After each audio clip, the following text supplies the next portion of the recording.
जी बिस्मिल्लाहिर्रहमानिर्रहीम अस्सलाम वालेकुम। स्टार्स एकेडमी के ऑनलाइन एमडी कैट सेशन में खुश आमदीद।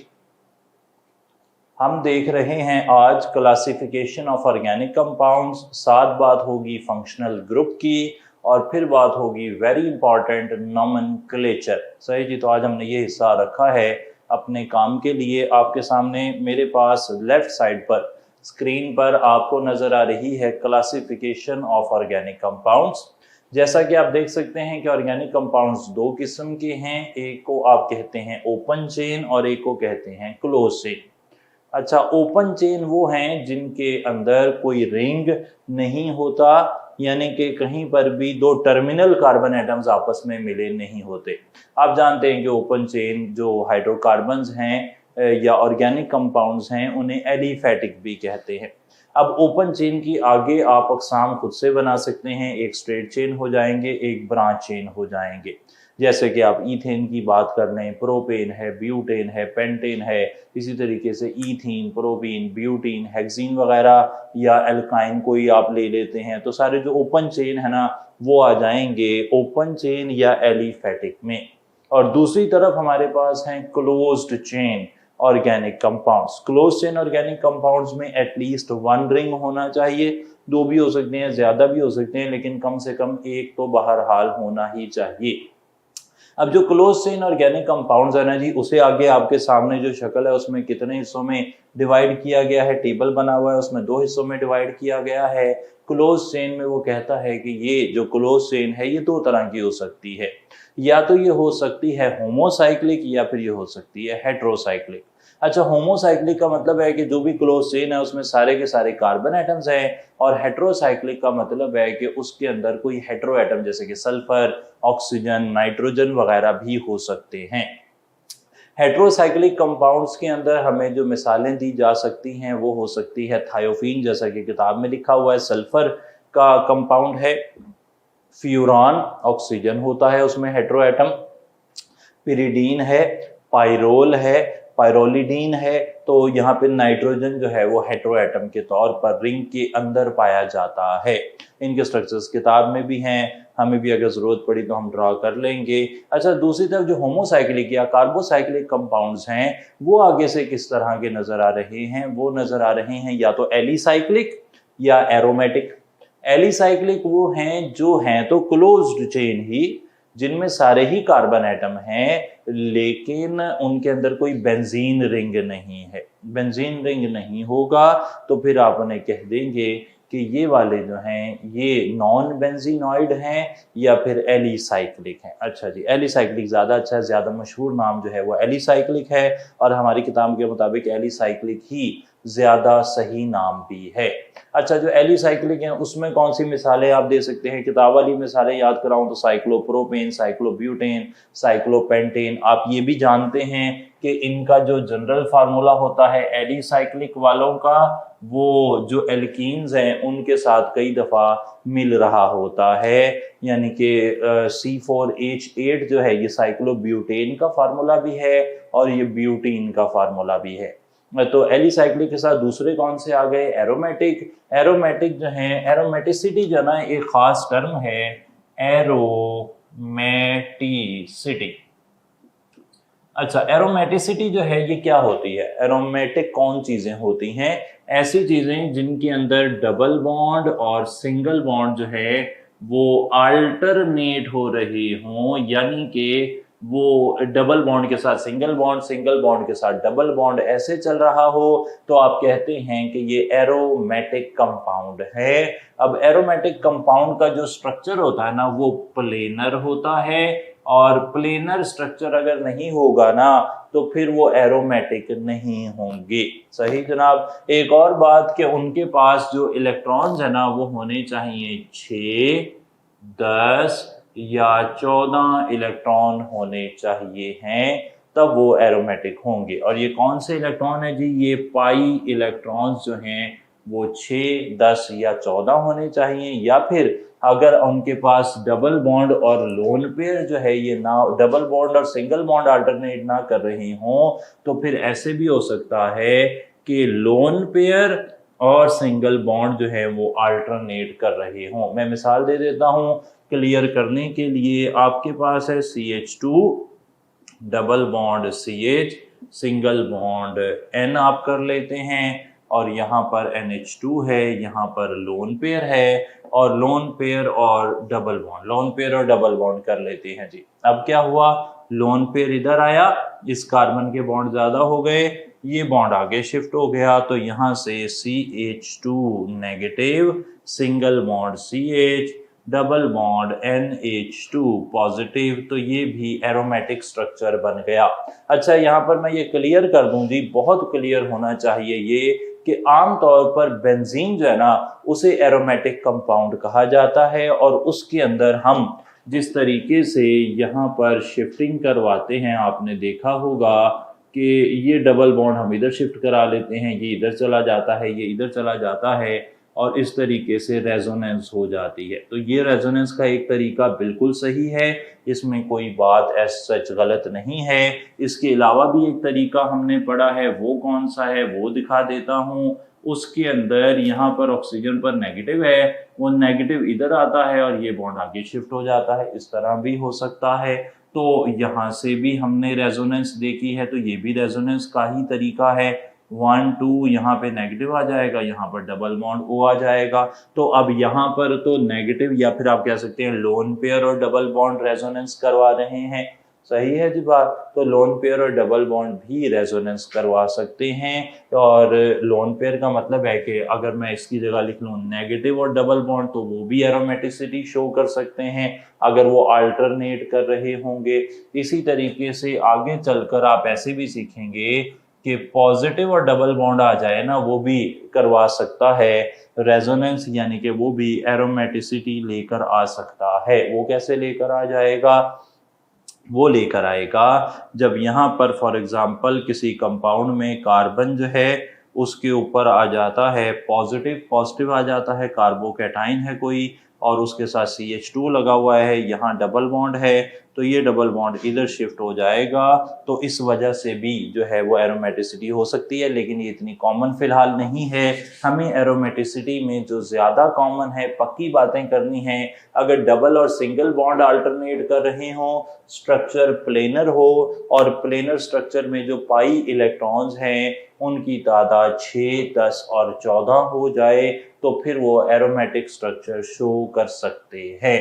ये मेजर क्राइटेरिया है। हमारी किताब में आपको शायद, या हमारे पेपर में आपको शायद इनमें से 1 और 2 और 3, इनके अलावा शायद किसी की ज़रूरत ना पड़े, लेकिन फिर भी जनरली इंफॉर्मेशन के लिए हमें पता होना चाहिए।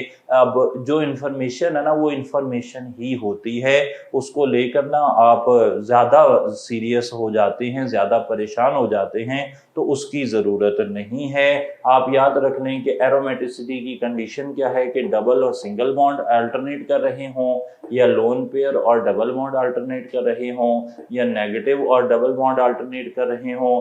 कोई भी सूरत हाल हो, तो वो जो डबल बॉन्ड के इलेक्ट्रॉन हैं, या लोन पेयर हैं, या नेगेटिव चार्ज है, ये मिलकर कितने होने चाहिए, 6, 10 या 14 होने चाहिए, यानी कि 2, 4, 8, 12 इलेक्ट्रॉन वाले वो रेजोनेंस शो नहीं कर रहे, वो एरोमेटिसिटी शो नहीं कर रहे।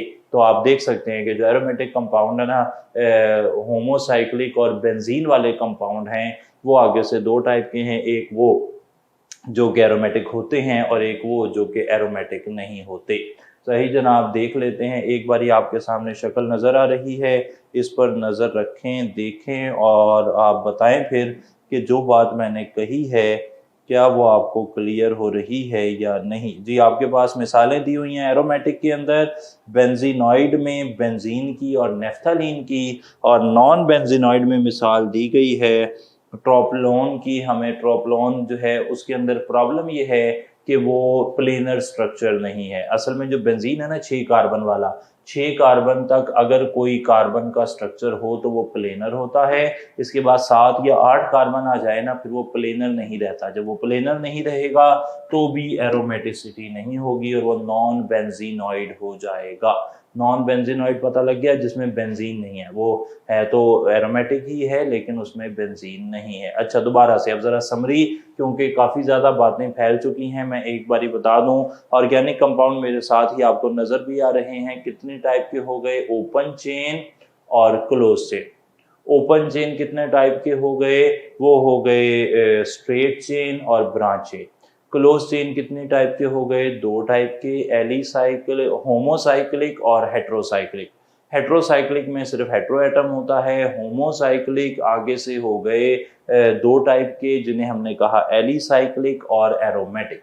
अब एलिसाइक्लिक जो हैं उनके अंदर CnH2n टाइप का फार्मूला है, और एरोमेटिक जो हैं उनके अंदर हमने आगे टाइप दे दी। एक कौन सी हो गई, उन्हें हमने कहा बेंजीनॉइड। हमारी किताबें बेंजीनॉइड ही हैं, नॉन बेंजीनॉइड की हम बात नहीं कर रहे, हमने करनी भी नहीं है। हमने यहाँ पर सिर्फ बेंजीनॉइड की बात करनी है, नॉन बेंजीनॉइड को भूल जाए। बेंजीनॉइड किस में कौन कौन आता है, बेंजीन, बेंजीन के डेरिवेटिव जैसे कि नेफ्थलीन, जैसे कि एनिलीन, जैसे कि बेंजोइक एसिड, जैसे कि आप मिसाल दे दें बेंजिल्डिहाइड, बेंजीन सल्फोनिक एसिड, नाइट्रोबेंजीन है, क्लोरोबेंजीन बेंजीन है, ब्रोमोबेंजीन है। तो इस तरह के सारे कंपाउंड बेंजीन में आ जाएंगे। नॉन एरोमेटिक या नॉन बेंजीनॉइड जो हैं वो हमारे सिलेबस का हिस्सा नहीं हैं, हम उनकी बात नहीं कर रहे। एरोमेटिसिटी की बात मैंने क्यों कर ली, मैंने बता दिया कि डबल और सिंगल बॉन्ड की अल्टरनेशन से एरोमेटिसिटी आती है, प्लेनर स्ट्रक्चर से एरोमेटिसिटी आती है। और ये दो बातें क्योंकि किताब में स्ट्रक्चर्स की शक्ल में डिस्कस हुई हैं इसलिए मैंने बता दी। एक एक्स्ट्रा रूल है, लोग भी बता रहे हैं तो इसलिए मैंने बता दिया, लेकिन इसकी कोई हमें ज़रूरत नहीं पड़ेगी क्योंकि हमारे लेवल पर ये बात जो है वो इतनी अहम नहीं रह जाती। ये आगे चलकर कहीं हायर क्लासेस में इम्पॉर्टेंट हो सकती है। तो हमें जितना पता है एज ए FSC स्टूडेंट वो काफ़ी है, उतना ही हमें यहाँ पर चाहिए होगा। चलें जी, ये हिस्सा मुकम्मल करने के बाद पहली शक्ल आपने देख ली, हमारे साथ एक टेबल था। अब हम जो करने लगे हैं वो है nomenclature of organic compounds. Nomenclature के अंदर हम काफ़ी सारा नॉमेनक्लेचर देखने वाले हैं आज, और नॉमेनक्लेचर की हेडिंग के अंदर मैं सबसे पहले जो है वो बात कर रहा हूँ एल्केन्स के नॉमेनक्लेचर की। उसके बाद मेरी कोशिश रहेगी कि मैं एल्कीन्स के नॉमेनक्लेचर को देख लूँ, फिर टाइम लगेगा तो हम एल्काइंस का नॉमेनक्लेचर देख लेंगे, और उसके बाद कुछ और बात करेंगे। अच्छा एल्केन्स जो है ना जी, उनमें CH4, C2H6, C3H8, C4H10 ये है मीथेन। दूसरे वाला आ गया इथेन, तीसरे वाला आ गया प्रोपेन, चौथे वाला आ गया ब्यूटेन, पांचवें वाला जो है ना C5H12 और इससे ऑनवर्ड्स। इसमें वो कहता है कि आपने लैटिन न्यूमरल जो होता है और उसके आगे एन लिख देना है, यानी कि 5 को पेंटा कहते हैं, 7 एन लिख दिया, पेंटेन हो गया, हेक्साएन, हेप्टाएन वगैरह ऐसे इनके नाम चलेंगे। नॉमेनक्लेचर में ये हिस्सा जो है ना ये मैंने वक्फ कर दिया है for common names. IUPAC names के लिए आगे चलेंगे, उसमें कुछ रूल्स भी देखेंगे। एल्कीन्स के अंदर नाम करने का क्या तरीका है कि जो एल्केन है ना कॉरेस्पॉन्डिंग, उसमें से आपने एन माइनस कर देना है, ईन लिख देना है। सही जी। तो मीथेन से मीथीन तो बनता नहीं, इथेन से बन जाएगा ethene, propene, butene, pentene, hexene, heptene, hexene. सही है जी, ऐसे ही है। चलें फिर जगह और बचा लेते हैं, एल्काइंस पर आ जाते हैं। एल्काइंस का नाम हो जाएगा एल्केन्स माइनस एन प्लस आइन, तो ये हो जाएगा ethyne, propyne, butyne, pentyne, hexyne, heptyne etcetera. अच्छा जी, अब आ जाते हैं कि अगर आपने IUPAC नाम रखने हो तो फिर क्या होगा। IUPAC नेम्स, एक मिसाल लिख रहा हूं, 1 2 3 4 5 6 7, 7 कार्बन है। यहां पर CH2 CH2 CH3 आ गया, CH3 आ गया, CH3 आ गया और CH3 आ गया। और यहाँ पर CH3 बनता है, इधर hydrogen hydrogen hydrogen hydrogen CH2। अच्छा, ये एक सबसे पेचीदा कंपाउंड जो हमारी किताब में था मैंने उसे ही लिख लिया है और उसके हिसाब से मैं रूल यहाँ पर डिफाइन कर रहा हूँ। पहला काम वो ये कहता है कि अगर आपने किसी कंपाउंड का नाम लिखना हो तो आपने select the longest chain with most substituents। आपने सबसे लंबी चेन सिलेक्ट करनी है और ऐसी लंबी चेन जिसमें सबसे ज्यादा सब्स्टिट्यूएंट हो। सही जनाब।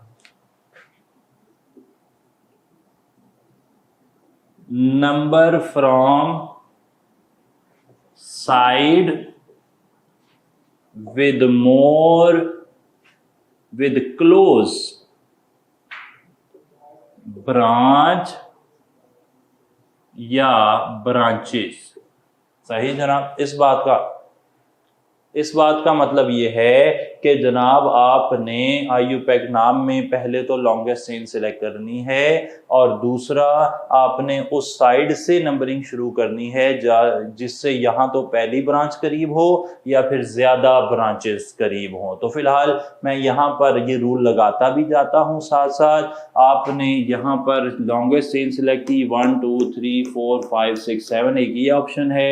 1 2 3 4 5 6 7 एक ही ऑप्शन मौजूद है। 1 2 3 4 5 6 7 ये ऑप्शन भी मौजूद है। आप जानते हैं कि यहाँ पर अगर ये चेन सिलेक्ट की जाए तो यहाँ सबसे ज़्यादा ब्रांचेस नज़र आ रही हैं, तो आपने ये चेन सेलेक्ट कर ली। दूसरा था कि आपने उस साइड से नंबरिंग शुरू करनी है जहाँ से ज़्यादा ब्रांचेस करीब हों। तो लेफ्ट साइड से शुरू करूँ तो 1 2 3 पर ब्रांच आ रही है, राइट साइड से शुरू करूँ तो 2 पर ब्रांच आ रही है, तो मैंने राइट साइड से नंबरिंग शुरू करनी है। आगे चलते हैं। Use bi tri tetra as prefix for multiple substituents. तो अगर एक से ज्यादा सब्स्टिट्यूएंट्स हैं तो फिर बाई ट्राई टेट्रा जो वगैरह जो है वो आपने यूज करना है। फॉर एग्जांपल मैंने जब यहाँ पे नंबरिंग शुरू की तो ये 1 2 3 4 5 6 7 हो गए। अब जो 2 है उस पर मिथाइल है, 3 पर मिथाइल है, 5 पर मिथाइल है, तो 3 हो गए मिथाइल और एक आ गया प्रोपाइल। सही जनाब। इसके लिए वो रूल कहता है अल्फाबेटिकली नेम सब्स्टिट्यूएंट्स। तो सब्स्टिट्यूएंट्स के जो नाम है ना वो आपने अल्फाबेटिकली लिखने हैं। अच्छा, मिथाइल जो है 2 3 और 5 पर कौन से हैं? मिथाइल। 4 पर कौन सा है? N propyl. मिथाइल और प्रोपाइल में MNOP, M पहले आता है और P बाद में आता है, तो मैंने इसका नाम लिखा 2 3। 5 पर आ गए ट्राई मिथाइल, 3 मिथाइल हैं, और 4 पर आ गया N प्रोपाइल और N प्रोपाइल के बाद आ गया हेप्टेन। तो इसका IUPAC नाम हो गया 235 tri methyl 4N propyl heptane. यहाँ पर अब मैं बताता चलूँ कि जो मीथेन है ना जी, मीथेन, उसमें से एक हाइड्रोजन निकाल दें तो ये बन जाता है मीथाइल। ईथेन में से एक हाइड्रोजन निकाल दें तो ये बन जाता है इथाइल। प्रोपेन में से एक हाइड्रोजन निकालें तो 2 रास्ते हैं, या तो इस तरीके से N प्रोपाइल बनेगा या फिर इस तरीके से आइसोप्रोपाइल बनेगा। सही। प्रोपाइल 2 तरह के होते हैं, एक N प्रोपाइल और एक आइसोप्रोपाइल।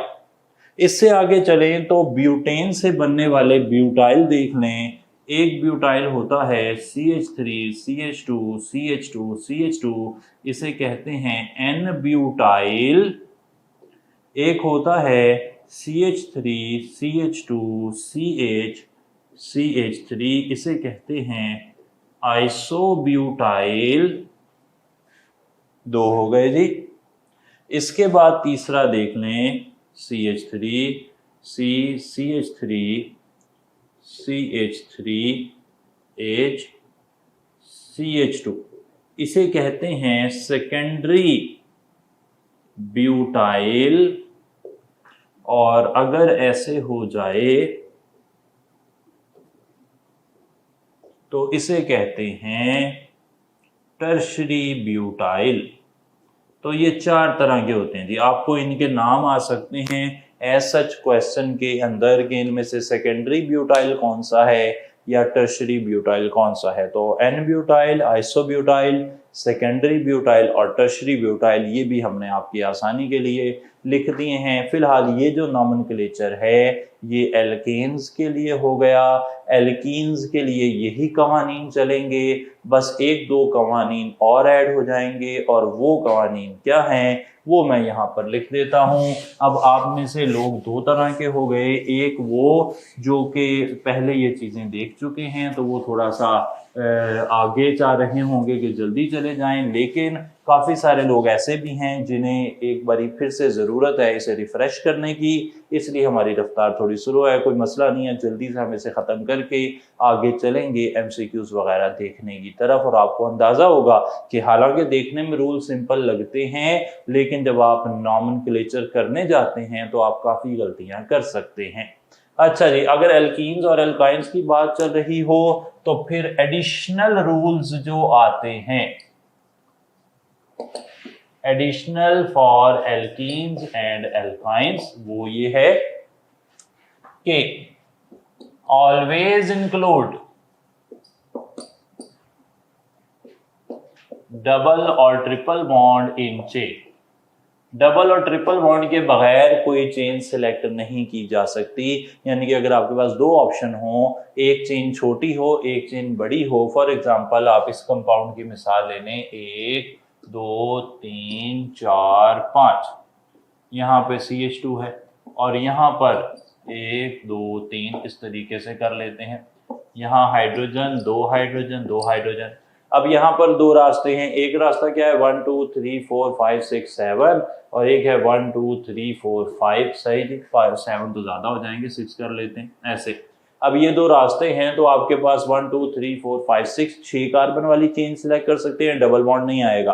और 1 2 3 4 5 5 वाली भी चेन सेलेक्ट कर सकते हैं जिसमें डबल बॉन्ड होगा। तो आपने डबल बॉन्ड वाली साइड से ही नंबरिंग शुरू करनी है और डबल बॉन्ड को लाजमी चेन के अंदर शामिल करना है।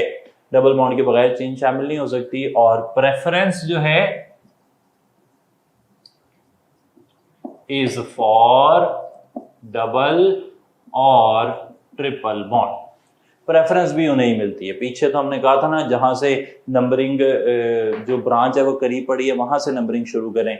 यहाँ पर क्या है कि जहां डबल ट्रिपल बॉन्ड करीब है वहां से नंबरिंग शुरू होगी। तो यहाँ पर 1 2 3 4 5 और इसका नाम हो जाएगा 2 इथाइल 1 पेंटीन। सही जनाब। तो हमने क्या किया कि डबल और ट्रिपल बॉन्ड को चेन में हिस्सा भी दिया और साथ साथ उन्हें प्रेफरेंस भी दी। अगला रूल अगर आप देखें डबल और ट्रिपल बॉन्ड के बाद, तो आपने कहना है कि di tri etcetera for multiple double triple bonds. अगर डबल ट्रिपल बॉन्ड एक से ज्यादा हो तो आप डाई ट्राई टेट्रा वगैरह भी इस्तेमाल कर सकते हैं। मिसाल के तौर पर ये कंपाउंड आपके सामने है, इस कंपाउंड का नाम है 1,3 ब्यूटाडाइईन।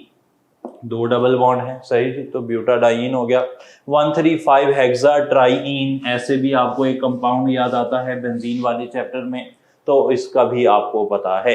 अच्छा, एक और बात वो आखिरी ये कर रहा है, if double and triple bond at same distance, अगर ये दोनों सेम डिस्टेंस पे आ जाएं, डबल इज प्रेफर्ड, तो फिर आपने डबल को पहला नंबर दे देना है।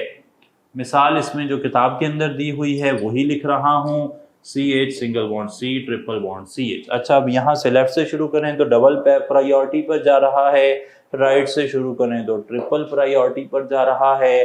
तो इसका नाम हो जाएगा, इसमें आप कहेंगे 1 2 3 4, सही जनाब। नाम हो जाएगा 1 ब्यूटीन 3 आइन। अच्छा, ये जो ई है ना, यहाँ पे जो ब्यूटीन वाला ई है वो नहीं लिखा जाता अगर एल्कीन और एल्काइन जो हैं वो उन दोनों ही सिस्टम में मौजूद हों। तो 1 ब्यूटीन 3 आइन ऐसे कह सकते हैं। 1 ब्यूटीन नहीं हुआ, 1 ब्यूटीन 3 आइन, तो इसका ई जो है वो हज़फ हो जाएगा, रिमूव हो जाएगा और उसकी जगह पर आप फिर बाद में क्या लिख देंगे, 3 आइन लिख देंगे। ये थे एल्केन, एल्कीन और एल्काइन का नॉमेनक्लेचर। आपको उम्मीद है कि मैंने सारी बातें क्लियर कर दी हैं। आपको पहले तो अल्काइल ग्रुप को प्रेफरेंस देनी पड़ती है, अगर डबल बॉन्ड आ जाए उसे प्रेफरेंस देंगे, ट्रिपल बॉन्ड आए उसे प्रेफरेंस देंगे, दोनों आ जाएं तो फिर जो करीब पड़ा होगा उसे प्रेफरेंस देंगे, लेकिन अगर दोनों एक ही पोजीशन पर आ जाएं तो फिर आपने डबल बॉन्ड को प्रेफरेंस देनी है। मुख्तलिफ किस्म की ब्रांचेस मैंने बता दी। तो इसके साथ अब ये बुनियादी नॉमेनक्लेचर हमने पूरा किया। इसके हवाले से तो सवाल करने ही हैं, लेकिन नॉमेनक्लेचर तो अभी काफ़ी पड़ा है। अल्कोहल है, फिनोल है, तो उनके बारे में हमारे पास क्या इन्फॉर्मेशन है, यही रूल चल रहे हैं जी। रूल अब नए नहीं आएंगे, बस रूल अब आगे ये होगा कि जो ग्रुप है उसका नाम लगा देंगे। देखते हैं इसको कैसे आप कर सकते हैं। जितने रूल्स करने वाले थे वो हम कर चुके हैं। अब मैं सिर्फ कंपाउंड्स जो हमारी किताब में हैं उनका एक जिक्र करके आगे चल रहा हूँ।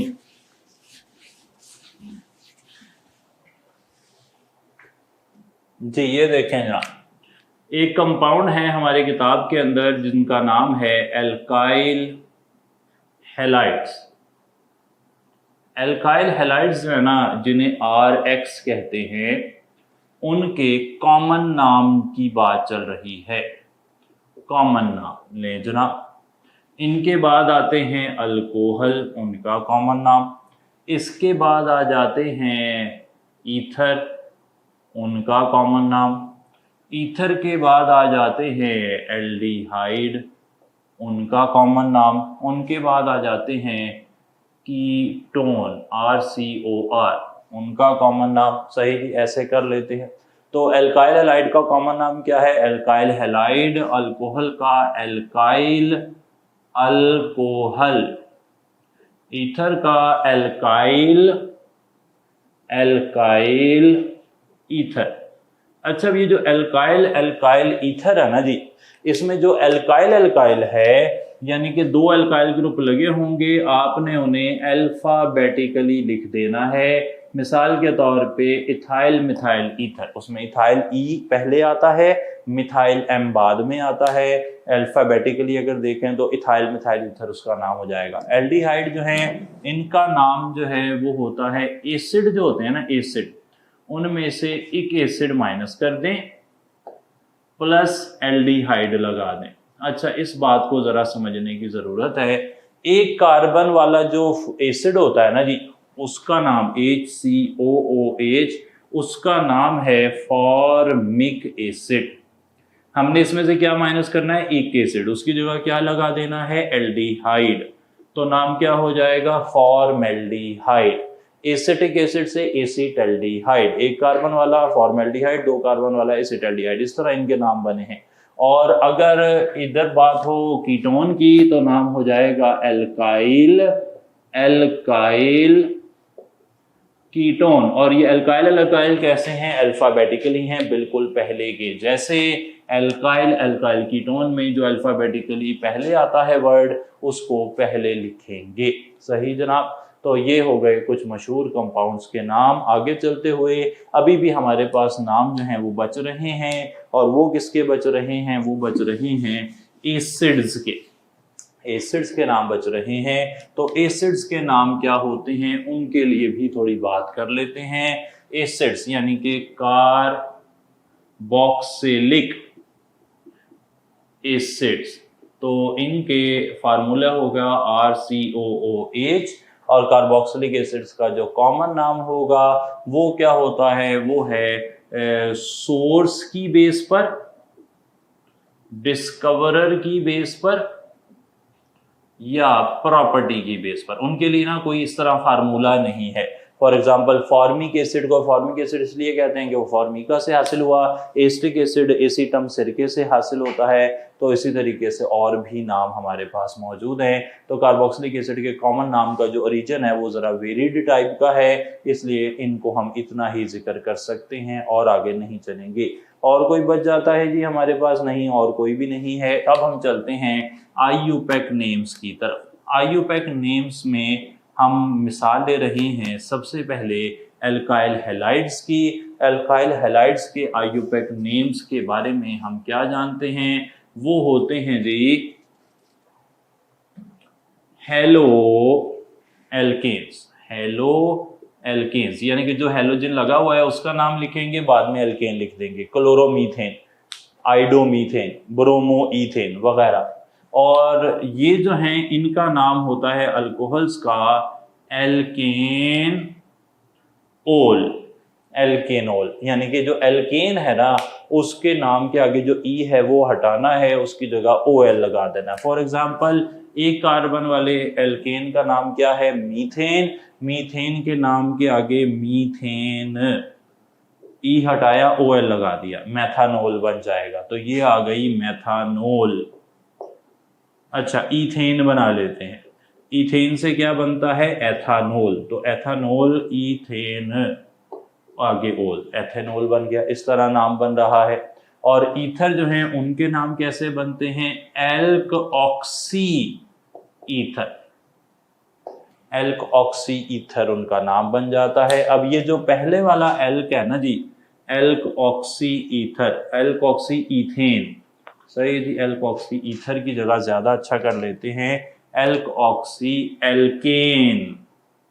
मिसाल से समझ लेते हैं, यहां पर है मिथाइल, फिर O, फिर मिथाइल। अब दो नाम लगे हुए हैं, दो एल्काइल ग्रुप लगे हैं, आपने एक के नाम को एल्कोक्सी बना देना है। कैसे? ये है मीथेन, मीथेन से बनेगा मेथ ऑक्सी, सही जी। और दूसरी तरफ भी एक कार्बन है, उसे कहेंगे मेथॉक्सी मीथेन। अब ये बात समझ आ रही होगी आपको, समझ आनी चाहिए ये वाली बात कि भाई हम एल्क ऑक्सी, मैंने इसे मीथेन क्यों कहा? ये मीथेन तो नहीं है, लेकिन CH3 CH4 से ही बना है, तो उसे हम वही वाला नाम देंगे, मेथ हो जाएगा, मेथ, मेथ ऑक्सी मीथेन। एक और बात यहाँ पर देख लें कि जो एल्क ऑक्सी है इसमें जनाब लेस कार्बन जो होंगे ना वो एल्क बनेगा, और जो मोर कार्बन वाला है वो एल्केन बनेगा। मिसाल से समझते हैं, यहां पर आ गया CH3OC2H5। अब एक तरफ दो कार्बन है यानी कि ईथेन,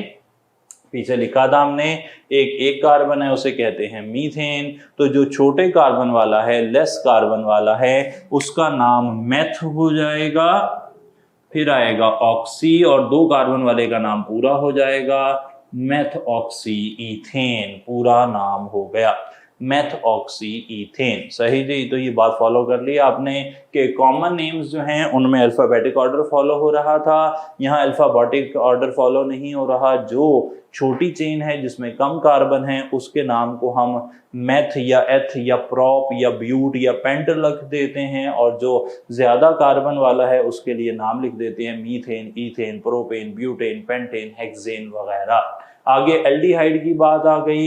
एल्डिहाइड के नाम बड़े आसान हैं, वो होते हैं एल्केन, ई हटा दें, अल लगा दें, एल्केनल।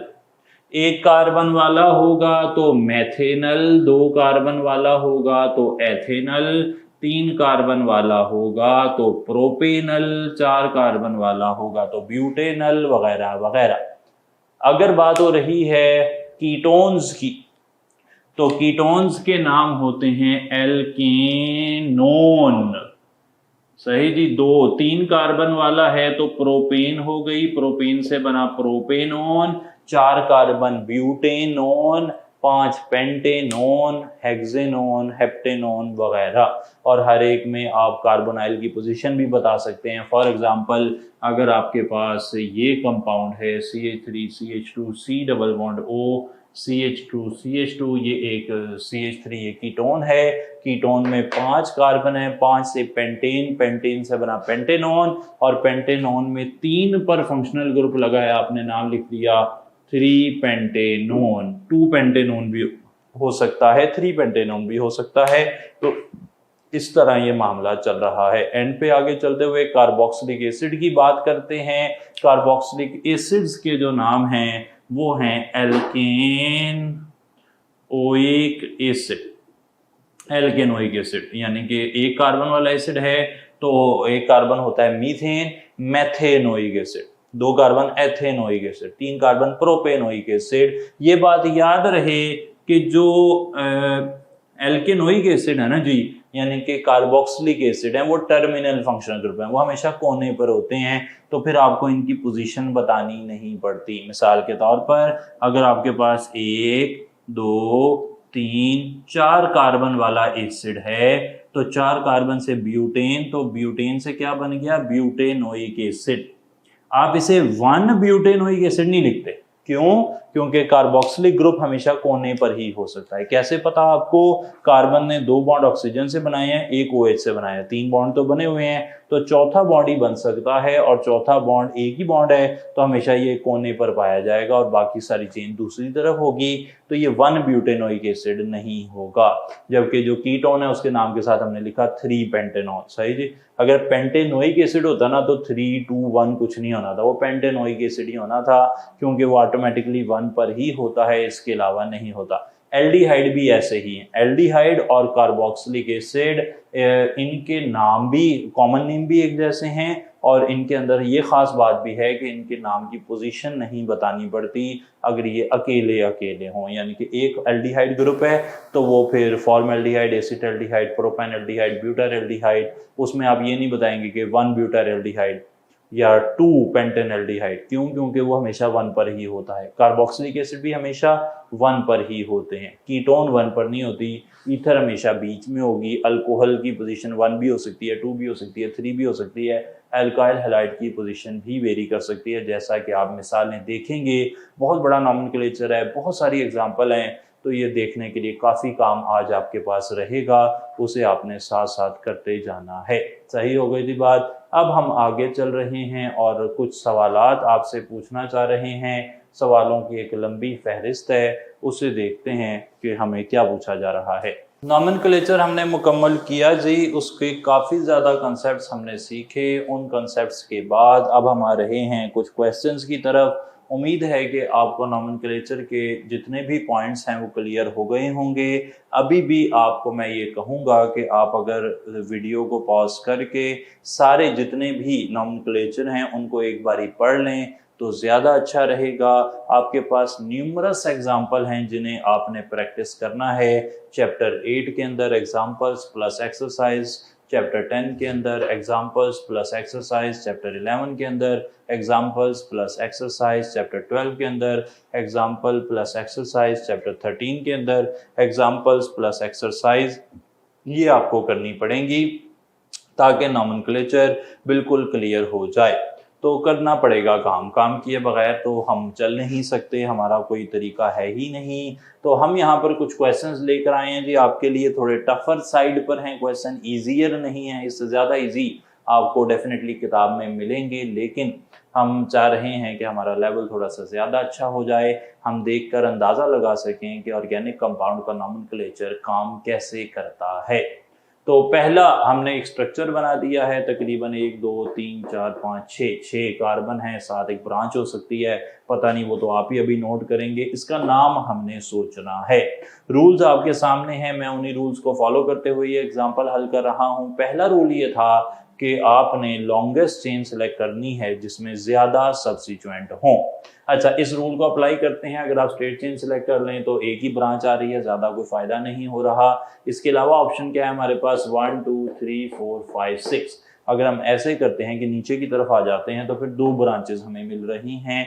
इसके अलावा 1 2 3 4 5 है, तो यानी कि इधर से अगर आप शुरू करें तो 6 कार्बन, लॉन्गेस्ट चेन भी आ रही है, ज़्यादा ब्रांचेस भी आ रही हैं, तो मुझे इधर से ही चलना चाहिए। चलें फिर मैं यहाँ से शुरू करता हूँ और मैं फॉर एग्जांपल ये चेन सिलेक्ट कर लेता हूँ। ये चेन मैंने सिलेक्ट कर ली। अगला हिस्सा क्या था कि आप वहाँ से नंबरिंग शुरू करें जहाँ पे ज़्यादा ब्रांच क्लोज हो, एक ब्रांच क्लोज हो या ज़्यादा ब्रांचेस क्लोजर हो। तो अगर मैं यहाँ पर नंबरिंग देखता हूँ, इधर से शुरू करता हूँ तो 4 पर ब्रांच आ रही है इथाइल, इधर से शुरू करता हूँ तो 2 पर ब्रांच आ रही है मिथाइल। डेफिनेटली कि ये सही लग रही है।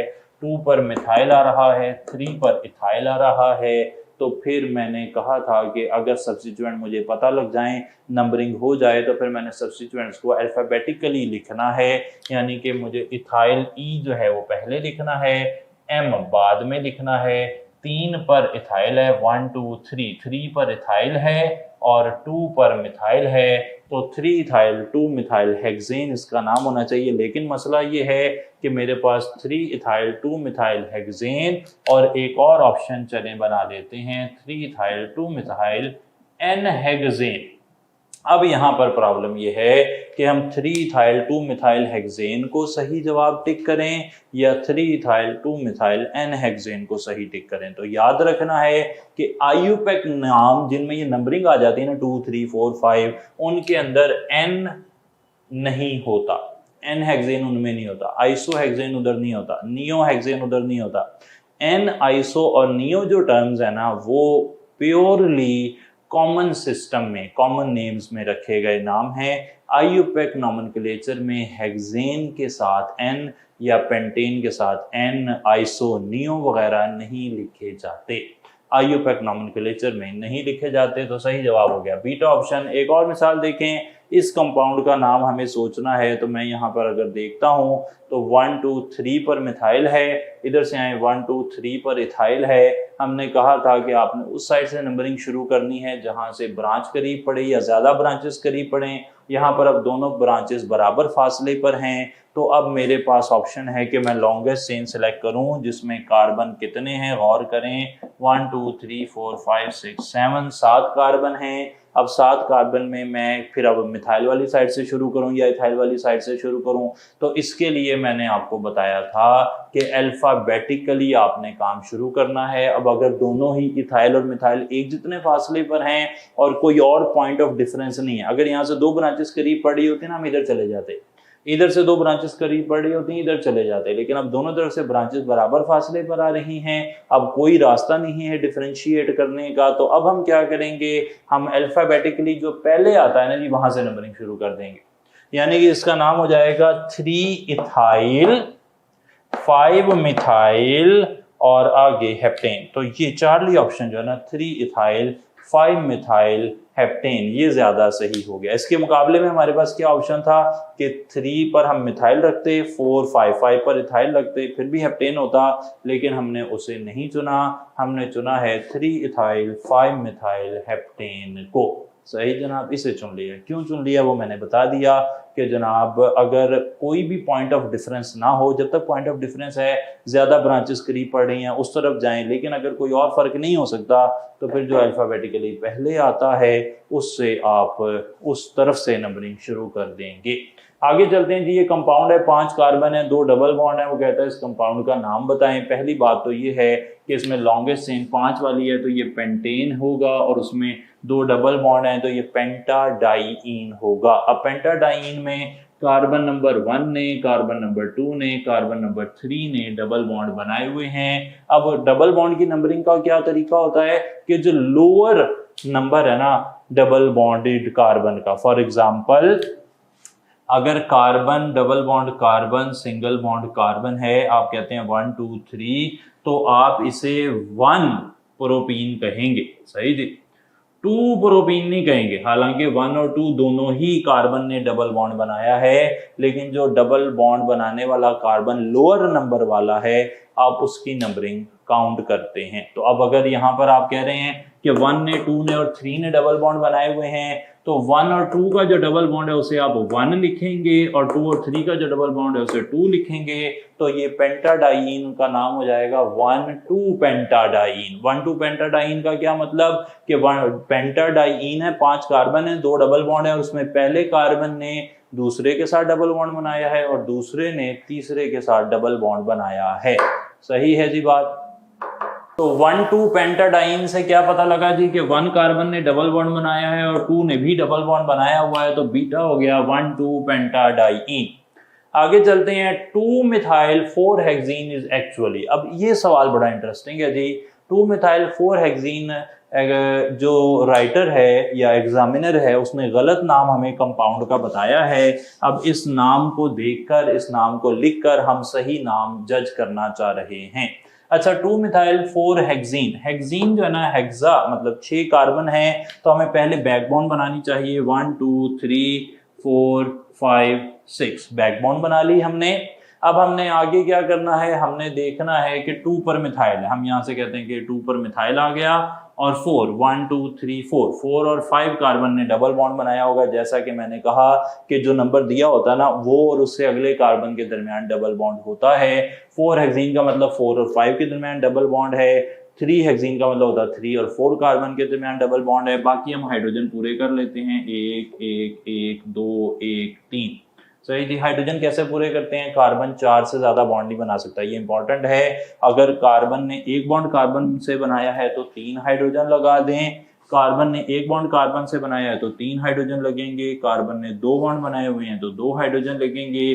कार्बन ने 3 बॉन्ड बनाए हुए हैं तो 1 हाइड्रोजन लगेगा। कार्बन ने 4 बॉन्ड कार्बन से बनाए हैं या किसी और चीज से, तो फिर कोई हाइड्रोजन नहीं लगेगा।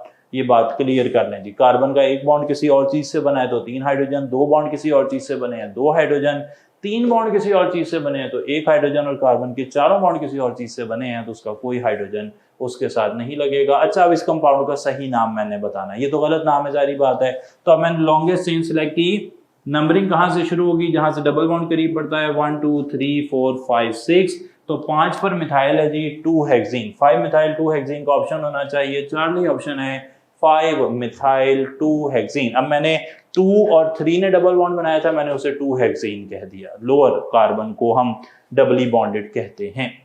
क्वेश्चन अगला देखते हैं, C2H4Cl Br can not be. ये बड़ा अच्छा सवाल लग रहा है जी। C2H4Cl Br, इसको जरा ड्रा करते हैं ताकि हमें पता लगे कि ये कैसा नजर आता है दिखने में। C2H4Cl Br, 2 कार्बन है, 1 2, उनके साथ H4 है। अब H4 का मतलब है कि 4 हाइड्रोजन लगाने। अच्छा, 4 हाइड्रोजन लगाने के रास्ते क्या हो सकते हैं, मैं 3 हाइड्रोजन इधर लगा दूं, 1 हाइड्रोजन इधर लगा दूं, इधर Cl इधर Br। एक ऑप्शन ये हो सकता है। दूसरा ऑप्शन क्या हो सकता है, इस कार्बन के साथ भी 2 हाइड्रोजन है, इस कार्बन के साथ भी 2 हाइड्रोजन है, इसके साथ Cl लग जाए, इसके साथ Br लग जाए। और कोई रास्ता नहीं है, आप करके भी देख सकते हैं। यही 2 रास्ते बनते हैं। अच्छा, अब जरा इनके नाम देखें। पहला नाम 1 ब्रोमो 1 क्लोरो इथेन। अगर ये चेन मैं सिलेक्ट कर लूं तो 1 पर ब्रोमो लगा, 1 पर क्लोरो लगा, बिल्कुल हो सकता है नाम। इधर देखें, 1 ब्रोमो 2 क्लोरो इथेन, ये चेन सिलेक्ट हुई। तो मैंने क्या कहा था कि अल्फाबेटिकली आप सब्स्टिट्यूएंट्स को नाम देते हैं, बी पहले है, सी बाद में है। ये 1 हो गया, ये 2 हो गया। 1 ब्रोमो 2 क्लोरो इथेन, ये भी हो सकता है, बिल्कुल सही है।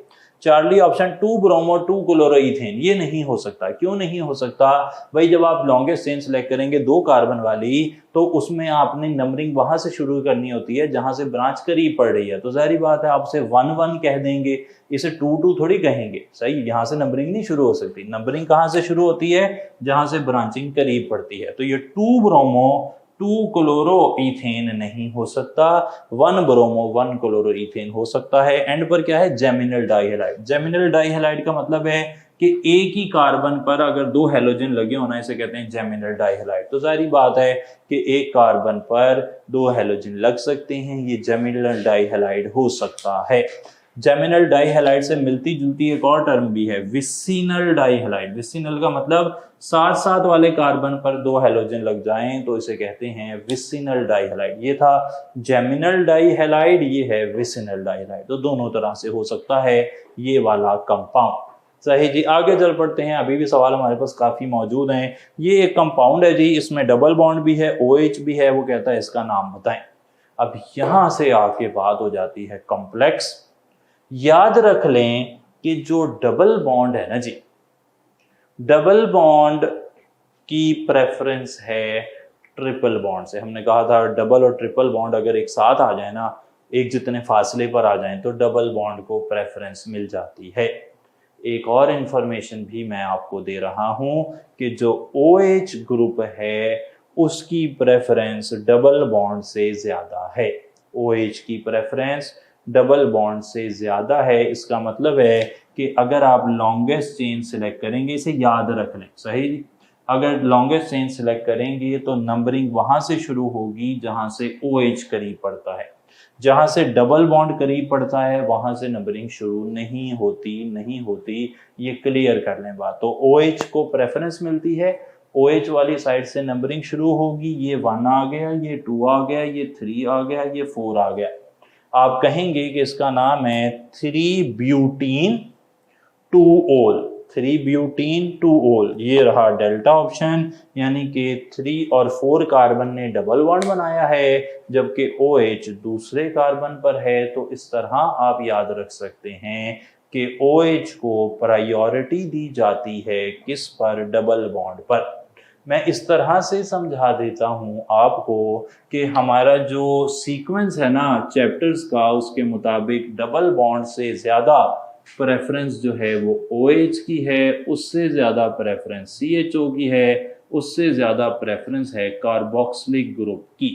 इस बात का मतलब ये है कि अगर आपके पास एक ही कंपाउंड में डबल बॉन्ड और OH हुए तो आप OH को करीब, जब वहां से नंबरिंग शुरू करेंगे जहां से OH करीब है। OH और CHO हो तो CHO जहां से करीब पड़ेगा वहां से नंबरिंग शुरू होगी। CHO और COOH हो तो जहां से COOH करीब पड़ता है वहां से नंबरिंग शुरू होगी। ये इंफॉर्मेशन के लिए मैंने ये सवाल बनाया था ताकि आप तक ये कन्वे की जा सके।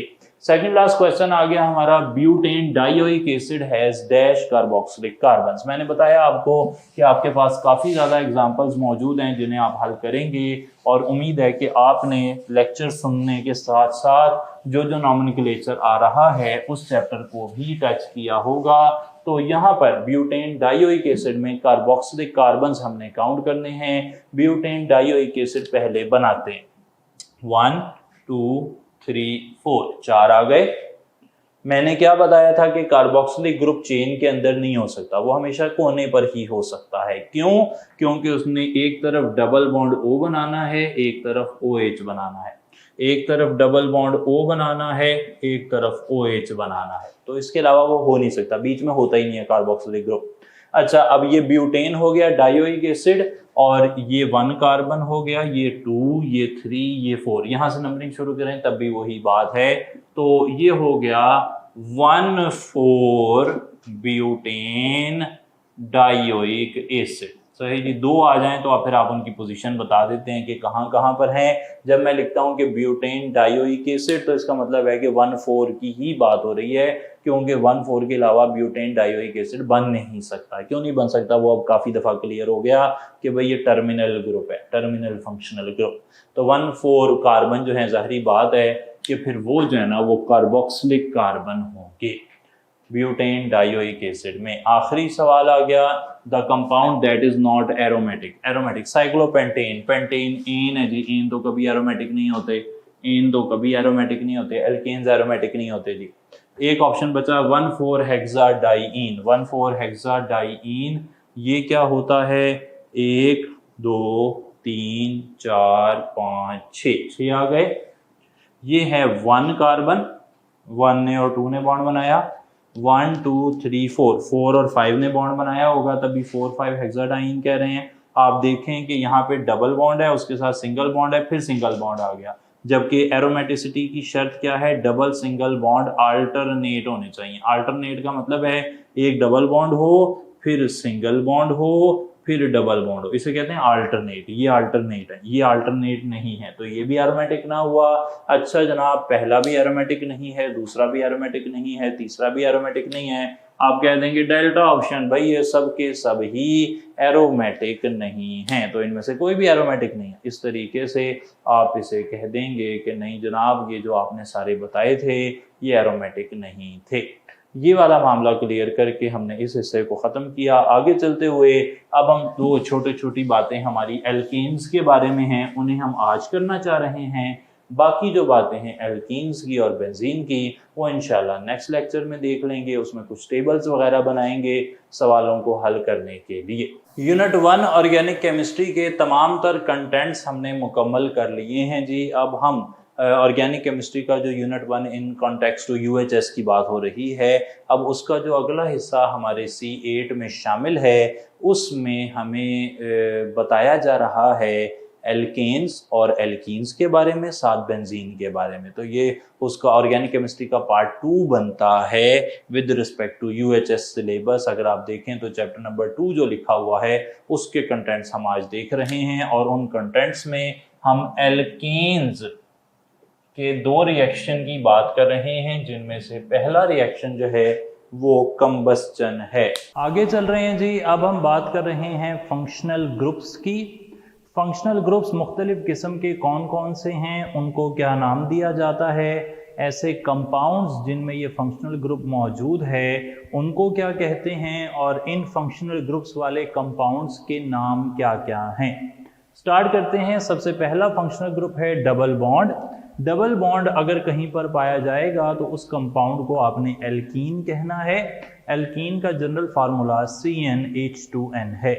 अगर ट्रिपल बॉन्ड आ जाए तो फिर आप इसे एल्काइन कहेंगे, और एल्काइन का जनरल फार्मूला CnH2n-2 होगा। आगे चलें तो एक्स हेलोजन को कहते हैं हेलो ग्रुप, इसे एल्काइल हैलाइड बनते हैं। आगे चलकर इस पर चैप्टर भी आएगा CnH2n+1x। ये सारे आपने देखे हुए हैं, जो मुश्किल है उन पर बात करेंगे इंशाल्लाह। OH को हाइड्रोक्सिल कहते हैं और उनका फार्मूला आपके सामने है NH2 अच्छा है। अमाइनो ग्रुप कहते हैं इसे, और जिन कंपाउंड्स में NH2 पाया जाए उन्हें अमाइंस कहते हैं। CnH2n+1 NH2, यानी कि एक हाइड्रोजन हटाकर एल्केन में से NH2 ग्रुप लगा होता है तो ये अमाइंस हो सकते हैं, methyl amine, ethyl amine, propyl amine वगैरह। अगर NH ग्रुप लगा हो तो इसे इमीनो ग्रुप कहते हैं, तो इसे इमीन कहेंगे। अमाइन नहीं है, इमीन है। इमीन में CnH2n NH होता है, यानी कि यहाँ पे कार्बन और नाइट्रोजन के दरमियान डबल बॉन्ड होता है। कुछ इस तरह से NH लगा होता है जी इमीन्स के अंदर, और पीछे कार्बन के 2 बॉन्ड बने होते हैं। ये आ गया ईथर लिंकेज, बड़ा ही मशहूर लिंकेज है जी। Ether linkage non polar compounds में पाया जाता है। CnH2n+2O, एक ऑक्सीजन होता है। यहाँ पर जो ऑक्सीजन है ना, उससे हमें काफ़ी मदद मिल सकती है। कई दफ़ा हमें जब वो आइसोमेरिज्म की बात करता है तो कहता है कि कौन से कंपाउंड्स एक दूसरे के आइसोमर हो सकते हैं, तो पक्की बात है कि ईथर किसी भी ऐसे कंपाउंड का आइसोमर नहीं हो सकता जिसमें 2 ऑक्सीजन हैं। यहाँ पर अब मैं ज़रा बताता चलूँ कि अल्कोहल्स और ईथर्स, ये ले जनाब, ये मैंने लाइन लगा दी। अल्कोहल्स और ईथर्स आपस में फंक्शनल ग्रुप आइसोमेरिज्म शो करते हैं। अल्कोहल्स और ईथर्स आपस में फंक्शनल ग्रुप आइसोमेरिज्म शो कर सकते हैं।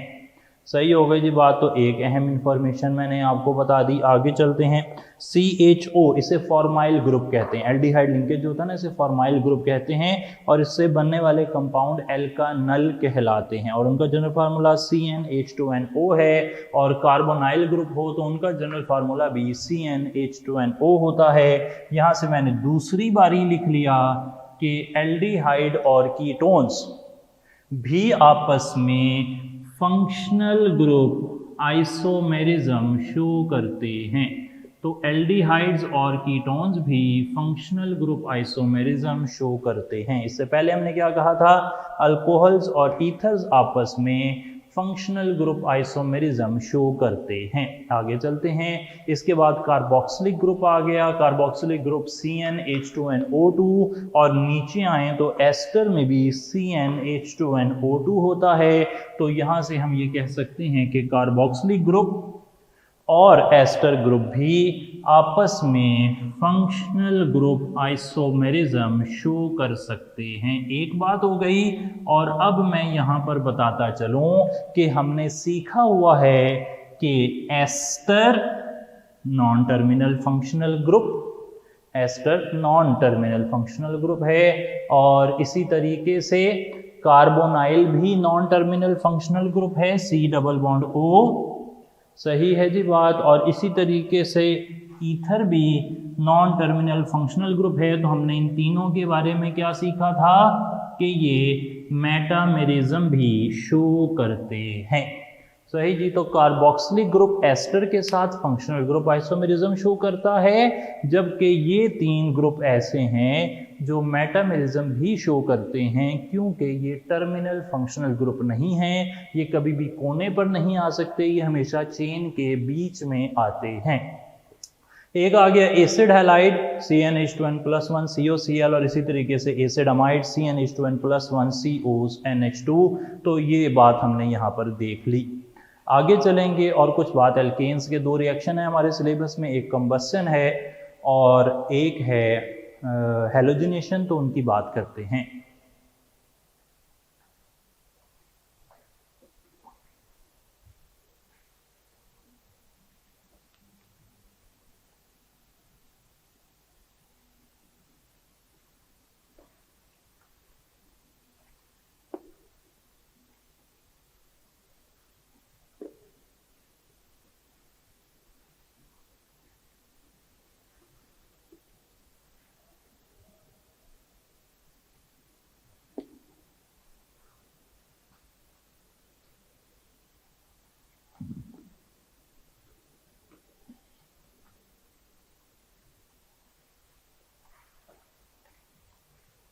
कंबस्शन की अगर बात करें जी, तो स्टार्ट कर लेते हैं फ्रॉम मीथेन। कंबस्शन के अंदर CH4 दो ऑक्सीजन से मिलता है, बनाता है CO2 और दो वाटर मॉलिक्यूल बनाता है। डेल्टा H की वैल्यू यहाँ पर -891 किलो जूल पर मोल है। हमें यहाँ पर जो कंसर्न है वो नंबर ऑफ ऑक्सीजन से है। आप ये देख लें कि अगर मीथेन से ईथेन की तरफ जाएं तो 3.5 ऑक्सीजन लगते हैं, ईथेन से प्रोपेन की तरफ जाएं तो 5 ऑक्सीजन लगते हैं, प्रोपेन से ब्यूटेन की तरफ जाएं तो 6.5 ऑक्सीजन लगते हैं। यहाँ से अगर कंबस्शन आप करवाएंगे तो मैं यहाँ पर बताना ये चाह रहा हूँ कि आप जैसे जैसे कार्बन एटम बढ़ाते हैं तो ऑक्सीजन की एक ख़ास मिकदार चाहिए होती है। इसे ऑब्जेक्टिवली याद रख लें कि एक कार्बन की कंबस्शन के लिए एक ऑक्सीजन चाहिए होती है, 1 O2 चाहिए होता है। सही है जी बात। और 4 हाइड्रोजन के लिए एक ऑक्सीजन चाहिए होती है मॉलिक्यूल, और 2 हाइड्रोजन के लिए हाफ ऑक्सीजन, या फिर मैं कह सकता हूँ 0.5 मोल ऑक्सीजन के चाहिए होते हैं। इस बात को याद कर लें। आप कार्बन काउंट करें उतने ऑक्सीजन डाल दें, हाइड्रोजन काउंट करें उतने ऑक्सीजन डाल दें। मिसाल के तौर पर अगर मैं आपसे पूछता हूं कि आपके पास है C7H16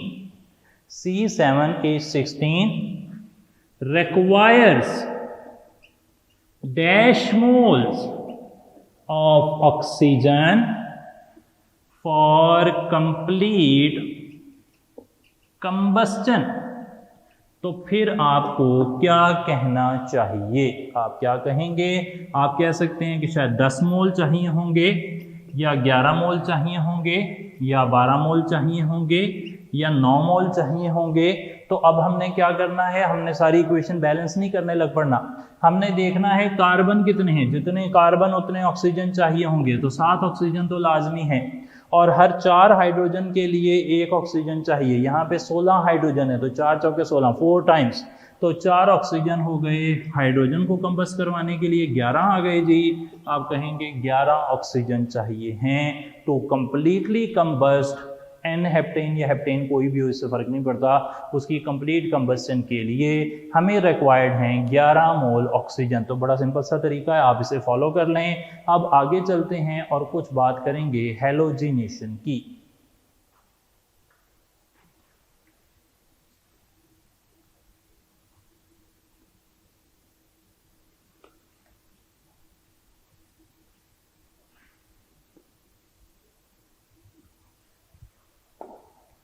एक बात ये भी याद रहे कंबस्शन के अंदर के कंबस्शन में हीट ऑफ कंबस्शन जो है वो मीथेन की हमारी किताब में लिखी हुई है। अब वही हमें याद करने की ज़रूरत है। ईथेन, प्रोपेन, ब्यूटेन वगैरह की नहीं लिखी हुई तो हमें वो पूछी जा भी नहीं सकती। हमारे पास जो होता है डाटा उसमें से ही सवाल आता है। तो जो वैल्यू दी है वो याद कर लें, जो नहीं दी गई उसके पीछे भागने का कोई फ़ायदा नहीं है। अच्छा, तो हम बात कर रहे हैं जी हैलोजिनेशन की, halogenation of alkanes. Halogenation of alkanes के बारे में मेन बातें क्या हैं? ये फ्री रेडिकल मैकेनिज्म से होती है, और ये एक फ्री रेडिकल सब्स्टिट्यूशन रिएक्शन है। इस बात को ध्यान में रखना है, फ्री रेडिकल सब्स्टिट्यूशन है ये, और इसमें हैलोजन सब्स्टिट्यूट हो रहा है, यानी कि X रिप्लेसेस हाइड्रोजन, ये हो रही है जी सब्स्टिट्यूशन। ये टेक्स प्लेस विद सनलाइट, या तो ये सनलाइट से होगा या हाई टेम्परेचर पर होगा। तो सनलाइट या हाई टेम्परेचर दोनों ही काम कर सकते हैं, कोई मसला नहीं है, या तो सनलाइट से हो जाए या हाई टेम्परेचर से हो जाए, हेलोजिनेशन हो जाएगी। अच्छा, सनलाइट वाली तो यहाँ पर लिखी हुई है, जो हाई टेम्परेचर वाली है ना वो हमने स्ट्रैकर सिंथेसिस में, स्ट्रैकर सिंथेसिस से बिल्कुल पीछे आपको शायद याद आ रहा हो, एसिटिक एसिड जो है ना, एसिटिक एसिड को ब्रोमीन से मिलाया जाता है, फास्फोरस की मौजूदगी में गर्म करते हैं जब आप, तो यहाँ पर ना इस तरीके से ब्रोमो एसिटिक एसिड बनता है। तो ये वाला जो रिएक्शन है ना जी पर्टिकुलर, ये अमाइनो एसिड्स की तैयारी में इस्तेमाल हुआ था, स्ट्रैकर सिंथेसिस से पीछे वाला रिएक्शन है। तो यहाँ पर जो हाइड्रोजन निकली है ना वो फ्री रेडिकल सब्स्टिट्यूशन से निकली है, और ये हाई टेम्परेचर पर होता है रिएक्शन। अच्छा, तो हाई टेम्परेचर पे भी मैंने बता दिया कि होता है, वैसे हमने सनलाइट यहाँ पर देखी है। एक बात और कि फ्लोरीन की हेलोजिनेशन सबसे फास्ट है, फिर क्लोरीन, फिर ब्रोमीन और फिर आयोडीन। जो फ्लोरीन वाली है वो एक्सप्लोसिव है, उसमें धमाका खेज रिएक्शन हो जाता है। क्लोरीन और ब्रोमीन को रिएक्शन करने के लिए सनलाइट चाहिए, और आयोडीन का रिएक्शन जी वो रिवर्सिबल है। अच्छा, फ्री रेडिकल रिएक्शन जो है इसके स्टेप होते हैं। पहला स्टेप क्या कहलाता है, वो इनिशिएशन होता है, और इनिशिएशन में क्लोरीन जो है इससे फ्री रेडिकल बनते हैं। फिर आ जाता है प्रोपेगेशन, और प्रोपेगेशन के अंदर एक एक करके हाइड्रोजन निकलते जाते हैं और उसकी जगह क्लोरीन आती जाती है। और टर्मिनेशन है तीसरा स्टेप। टर्मिनेशन के अंदर दो फ्री रेडिकल मिलकर एक मॉलिक्यूल बना देते हैं। अच्छा, अब यहां पर इंपॉर्टेंट बात यह है कि अगर आपने एल्केन की कंसंट्रेशन ज़्यादा की तो फिर मोनो सब्स्टिट्यूशन जो है वो ज़्यादा होती है। अगर एल्केन ज़्यादा होगा, हेलोजन कम होगा, तो एल्केन का एक ही हाइड्रोजन रिप्लेस होगा, बाकी हाइड्रोजन इतने ज़्यादा रिप्लेस नहीं होंगे। और इसी तरीके से अगर आपने हेलोजन की कंसंट्रेशन को बढ़ाया तो फिर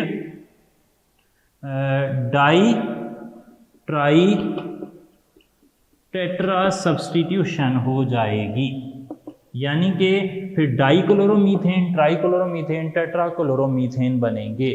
एक बात और यहाँ पर याद रखनी है कि हेलोजिनेशन के अंदर ऑलवेज, हमेशा, चाहे आप एल्केन जितना मर्जी ज़्यादा कर लें, चाहे आप हेलोजन जितना मर्जी ज़्यादा कर लें, कोई फ़र्क नहीं पड़ता, हमेशा a mixture is produced, a mixture is produced, इसके अलावा कोई और रास्ता नहीं है। हमेशा मिक्सचर ने बनना है, कभी भी अकेला यानी कि सारा क्लोरोमीथेन नहीं बन सकता, और कभी भी अकेला टेट्राक्लोरोमीथेन नहीं बन सकता, हमेशा मिक्सचर बनेगा। सही है जी बात, इसको आपने ध्यान में रखना है। अच्छा, तो ये वाली बात करने के बाद यहाँ पर आकर हम इस हिस्से को मुकम्मल करते हैं। ये हमारा कंसिस्टेंट है विद सेकंड लेक्चर जो आप सुन रहे थे, उसमें जो बात रह गई थी वो मैंने यहाँ बता दी। सवाल इंशाल्लाह इसके हवाले से पेपर में भी हमें पूछ लेंगे। वैसे जो जो मेन पॉइंट्स हैं वो मैंने सारे यहाँ लिख दिए हैं, तो बाकी बातें फिर इंशाल्लाह नेक्स्ट टाइम। जी थैंक यू सो मच, अस्सलाम वालेकुम।